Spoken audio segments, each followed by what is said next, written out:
दोस्तों टेक्नोलॉजी का ज़माना है, इंटरनेट का युग है, चारों तरफ बस कंप्यूटर्स ही कंप्यूटर्स हैं, लैपटॉप्स हैं, मोबाइल फ़ोन्स हैं। आप हर किसी के पास आज ये सुविधा अवेलेबल है कि जो भी कुछ आपको नहीं पता हो जाकर इंटरनेट पर सर्च करो, उसके बारे में जानकारी जुटाओ और फिर अपना यूज़ करो उसे। दोस्तों ऐसे ही आप बहुत सारा कुछ इंटरनेट पर सर्च कर रहे हैं, गूगल कर रहे हैं, डिफरेंट साइट से इंफॉर्मेशन निकाल रहे हैं और अपनी लाइफ को इजी बनाने के लिए उसका यूजेज कर रहे हैं। लेकिन दोस्तों इसी चक्कर में मेरे एक क्लाइंट हैं जो इसी चक्कर में हमारे पास आए कि वो एक दिन मेट्रो से जा रहे थे। दिल्ली में आपने सुना होगा कि मेट्रो अवेलेबल है। लंबा सफ़र था, उन्हें अपने ऑफिस से वापस घर को आना था शाम को, और उन्होंने सोचा कि क्यों ना इस लंबे सफ़र को आसान बनाने के लिए गूगल किया जाए, कुछ पढ़ लिया जाए और आपका वक्त भी कट जाएगा, कुछ इन्फॉर्मेशन भी मिल जाएगी। इसी सोच के साथ उन्होंने गूगल सर्च करना शुरू किया और उन्हें तभी ध्यान आया कि ओके, मेरे शोल्डर्स में भी ना कुछ, मेरे एक शोल्डर में पेन हो रहा है, तो क्यों ना मैं इसके बारे में थोड़ी जानकारी लूँ कि ये पेन क्यों हो रहा है, कैसे मुझे इस पर काम करना चाहिए, क्या क्या हो रहा है। तो जब उन्होंने उस शोल्डर के बारे में इंफॉर्मेशन निकालनी शुरू की, एक दो इन्फॉर्मेशन आई और आगे बढ़ते गए और रीड करते गए, और जैसे जैसे वो रीड करते गए डिफरेंट प्रॉब्लम्स के बारे में उन्हें पता चलता गया। और अंत में जाकर, जैसा कि आप जानते हैं, गूगल पूरा भर के जानकारी देता है, पूरा वेरीड जानकारी देता है कि किसी को अगर इस टाइप की कोई भी प्रॉब्लम है तो आपको डिफरेंट एस्पेक्ट्स उसके मिल सकें। तो उन्होंने भी जब वो पढ़ते चले गए, आगे डीप चल जाते गए, तो एंड में उन्हें एकदम बताया गया कि ओके, इससे कैंसर भी हो सकता है।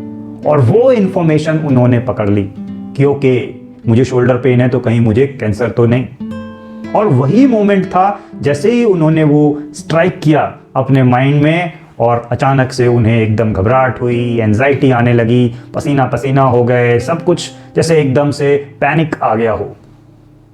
उन्होंने किसी तरह वो जो कुछ पल थे वो बिताए। उनका स्टेशन जैसे ही आया, वो दौड़कर उतरकर अपने किसी जो आसपास वहाँ पर अवेलेबल होंगे डॉक्टर, उनके पास गए, थोड़ी देर वहाँ पर बैठे, जब रिलैक्स हुए और थोड़ा डॉक्टर से मिले, तब जाकर वो एंजाइटी कंट्रोल में आई। जब डॉक्टर ने बताया कि ओके, दिस इज़ एंशियसनेस, आप घबरा गए थे, और फिर वो धीरे धीरे संभले।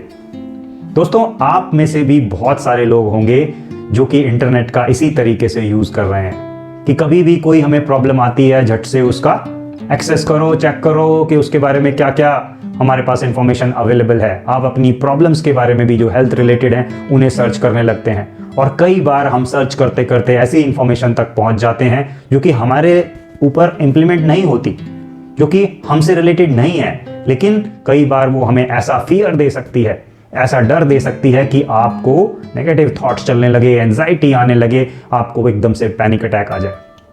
अगर आप जो भी इंफॉर्मेशन रीड कर रहे हैं, आप ऐसी स्टेट में हैं कि आपने उसे झट से कैच कर लिया और बस उसी के अराउंड सोचते चले गए, तो अचानक से आप भी ऐसे ही एंजाइटी का शिकार हो सकते हैं।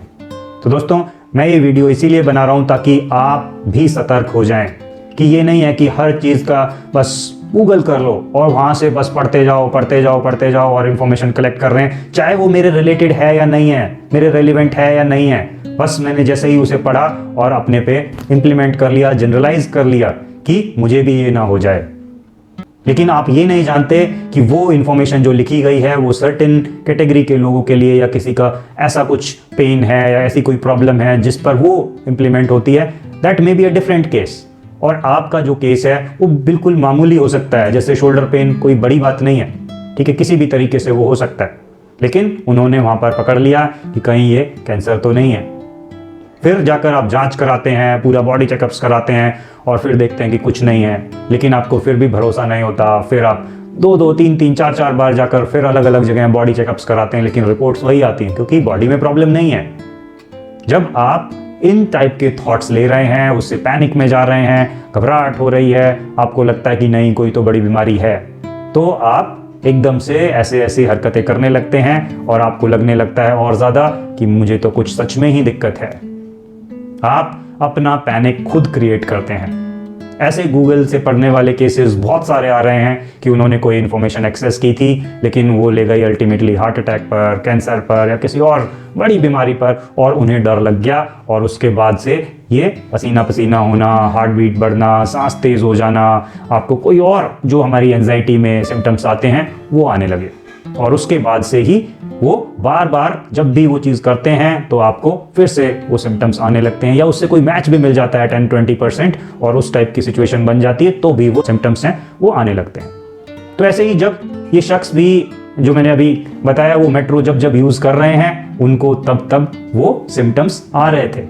और ये सिम्टम्स तब आते थे, आप हंसी आएगी आपको ये सुनकर या आप आश्चर्य होगा कि जब वो बैठे होते हैं उसी पोजीशन में, मतलब उसी तरीके से जब बैठकर वो एक्सेस कर रहे थे मोबाइल और वो बैठकर कुछ गूगल करने लगे या कुछ भी चाहे गाना सुनने के लिए वो निकाल रहे हो, उन्हें वो सिम्टम्स आने लगते हैं। वो खड़े हो जाते हैं तो वो सिम्टम्स गायब, फिर नहीं आती वो एंजाइटी, क्योंकि आपकी फिजियोलॉजी चेंज हो जाती है।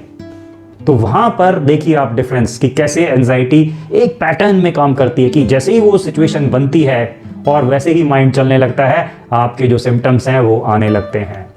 सो आप भी देखिए कि कैसे आपकी एंजाइटी काम कर रही है। अगर आप किसी भी चीज़ से अफेक्टेड हैं, कोई हेल्थ का फोबिया है, कोई और चीज़ की प्रॉब्लम आ रही है, किसी चीज़ से भी जो ये बॉडी पर अनवांटेड फीलिंग्स आ रही हैं, ये क्यों आ रही हैं, किस पैटर्न में आती हैं, जब आप पैटर्न्स को समझोगे तो आपके लिए आसान हो जाएगा, क्योंकि पैटर्न्स में ही एंजाइटी काम करती है। और जब इन पैटर्न्स को हम ब्रेक करेंगे तब आपको राहत मिलती है। कि देखिए ये जो माइंड में स्टोर्ड है ये एक सबकॉन्शियस पैटर्न है, ये प्रोग्रामिंग हो गई है माइंड की उस सिचुएशन के हिसाब से। अब जब भी कभी इस सिचुएशन से मैच मिलता है, चाहे वो छोटा मैच है, तो माइंड एकदम से वही आपको फाइट और फ्लाइट मोड में ले जाता है, आपके वही इमोशंस फीलिंग्स रन होने लगती हैं और आप बार बार उसी परेशानी को फील करते हो कि सर मेरे साथ तो ये प्रॉब्लम तो बहुत पहले आई थी, लेकिन आज भी मैं कुछ और काम कर रहा होता हूँ या कहीं और होता हूँ तब भी ये एंजाइटी आ जाती है। हाँ बिल्कुल, क्योंकि एंजाइटी का जो प्रोग्राम है, जो पैटर्न है, वो तो स्टोर्ड है ना। जब भी वो थोड़ा सा मैच मिलता है, आप थोड़े से भी डरे या उस टाइप की कोई फीलिंग आई, कोई इमोशन आया, आपको झट से वही सारा कुछ याद आने लगता है और वो बॉडी पर फीलिंग्स आ जाती हैं। और ये फीलिंग्स आपको बहुत तंग करती हैं, आई कैन अंडरस्टैंड दैट।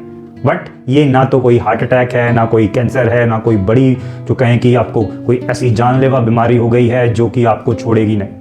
आप अगर इस पर काम करें, इसके पैटर्न को देखें, समझें और उसे ब्रेक करें और वहाँ पर नए पैटर्न्स बनाएं, तो आपको ये बड़ा ही जल्दी से छोड़ सकती है और आप इससे मुक्त हो सकते हैं। लेकिन हाँ, जैसे मैं हर बार कहता हूँ, आपको रूट कॉज तक जाना होगा कि कहाँ से शुरुआत हुई, कैसे इस पर चीज़ें आई, प्रॉब्लम आई और फिर मेरे माइंड ने किस तरह से लिया।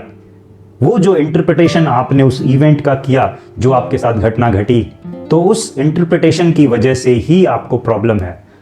क्योंकि बाहर देखिए घटना तो कईयों के लिए घटी है, लेकिन आपके लिए ये कुछ अलग वे में हुई है। तो आपको देखना है कि मैंने क्या इंटरप्रेट किया। जैसे इन्होंने पढ़ा कि कैंसर ना हो जाए या कैंसर हो जाता है जिसको शोल्डर पेन है वो वहीं पर, और फिर उनको आ गया कि ओके मुझे ना हो जाए। उन्होंने जनरलाइज कर लिया उस स्टेटमेंट को और फिर वो पकड़े हुए वो थॉट्स आने लगे, वो फीलिंग्स आने लगे कि हाँ मुझे कुछ ना हो जाए। और जैसे जैसे वो फीलिंग्स बढ़ी, उन्हें और श्योरिटी आती है कि हाँ कुछ तो बड़ी प्रॉब्लम है मुझे। वो आ रही थी एंजाइटी और उन्हें लग रहा था कि कोई बड़ी प्रॉब्लम है। वो बड़ी प्रॉब्लम आपको लगने लगता है कि कहीं सच में कैंसर तो नहीं, कहीं हार्ट अटैक तो नहीं, कहीं कुछ और तो नहीं। सो आपको अब ये जानना है कि ये एंजाइटी है। आप इससे यूं ही परेशान होते रहे तो ये और बढ़ेगी, क्योंकि नेगेटिव थॉट्स चलने से ये और बढ़ती है। सो आपको जितना रिलैक्स हो सकते हैं उतना रिलैक्स होना है और इसके रूट कॉज तक जाकर उस पर काम करना है, नेगेटिव थॉट्स पर काम करना है, जो आ रही हैं फीलिंग्स उन पर काम करना है, और फिर देखिए आप कैसे नहीं निकल जाते इस प्रॉब्लम से।